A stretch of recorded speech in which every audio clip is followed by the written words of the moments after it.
नमस्कार दोस्तों। आज की कहानी पेरेंटिंग से संबंधित है। हिंदी मंजूषा चैनल पर आपका स्वागत है। चलते हैं कहानी मंच की ओर। आज की छोटी सी कहानी जो कि माँ बाप के प्रति हमारी सोच बदल सकती है। कहानी का शीर्षक है माँ बाप का कर्ज। कहानी शुरू करती हूँ। एक छोटे से गांव में अमित नाम का एक लड़का अपने माता पिता के साथ रहता था। पढ़ाई पूरी करके बड़े शहर में नौकरी करने चला गया। धीरे धीरे उसकी नौकरी और तनख्वाह दोनों ही अच्छी हो गई। वह महीने का अच्छा खासा कमाने लगा।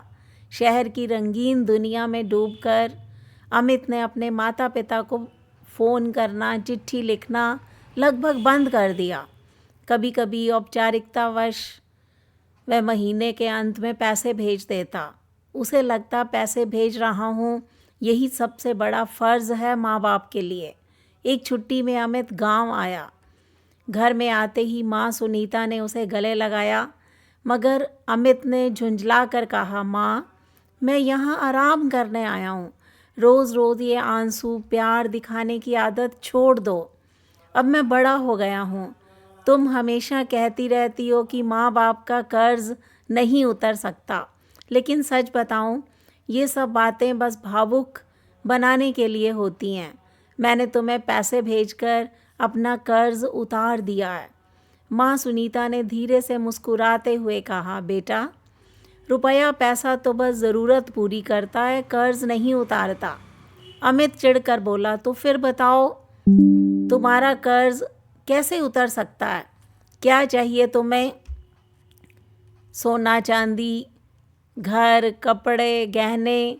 माँ सुनीता ने शांत स्वर में कहा, नहीं बेटा, ये सब तो मेरे पास बहुत हैं।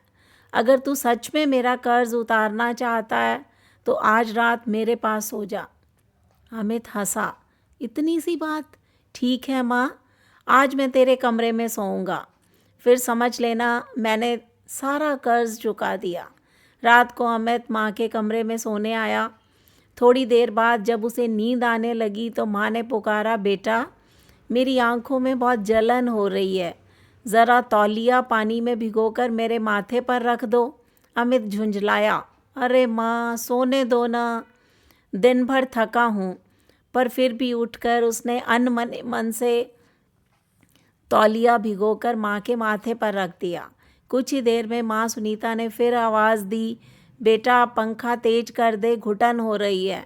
अमित ने करवट लेते हुए कहा, अब बस करो माँ, बार बार क्यों उठा रही हो? फिर भी उठकर उसने पंखा तेज कर दिया। जब वह फिर से लेटा तभी माँ सुनीता बोली, बेटा मुझे भूख लग रही है, ज़रा रसोई से रोटी ला दे। अब अमित का गुस्सा फूट पड़ा। माँ ये रात है, खाने पीने का समय नहीं। मैं तेरा नौकर नहीं हूँ कि बार बार दौड़ूं। माँ चुपचाप उसकी ओर देखने लगी। उसकी आंखों में न गुस्सा था न शिकायत, बस ममता की गहराई थी।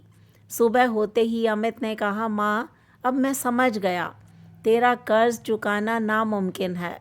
सारी रात तूने मुझे सोने नहीं दिया। माँ ने गहरी सांस ली और बोली, बेटा तू तो बस एक ही रात परेशान हुआ, इतना बौखला गया। जब तू छोटा था तब तू हर रात मुझे सैकड़ों बार जगाता था। कभी दूध मांगता, कभी रोता, कभी बिस्तर गीला कर देता।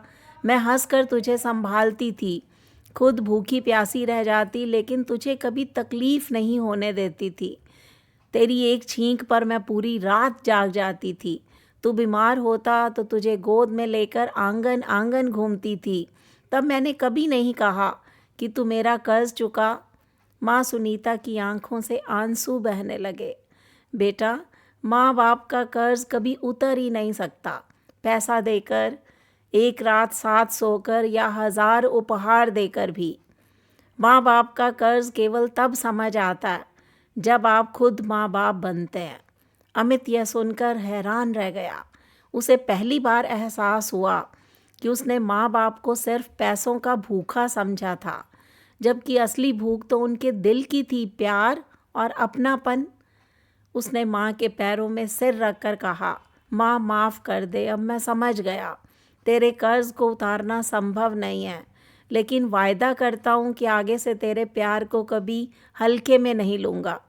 माँ ने आशीर्वाद देते हुए कहा, बस बेटा, यही समझना ही काफ़ी है। माँ बाप का कर्ज दोस्तों कभी रुपयों से नहीं चुकाया जा सकता। उनका कर्ज तो प्यार, त्याग और बलिदान का है, जिसे 7 जन्मों में भी नहीं चुकाया जा सकता। ये थी दोस्तों एक छोटी सी कहानी, माँ बाप का कर्ज। ये कहानी हमें माँ बाप के प्रति हमारी सोच बदल सकती है, हमारी मानसिकता बदल सकती है, समाज में बदलाव ला सकती है। ये कहानी आपको कैसी लगी, इस पर अपनी प्रतिक्रिया दीजिए। हिंदी मंजूषा चैनल को सब्सक्राइब कीजिए। मिलते हैं अगली वीडियो में, तब तक के लिए नमस्कार।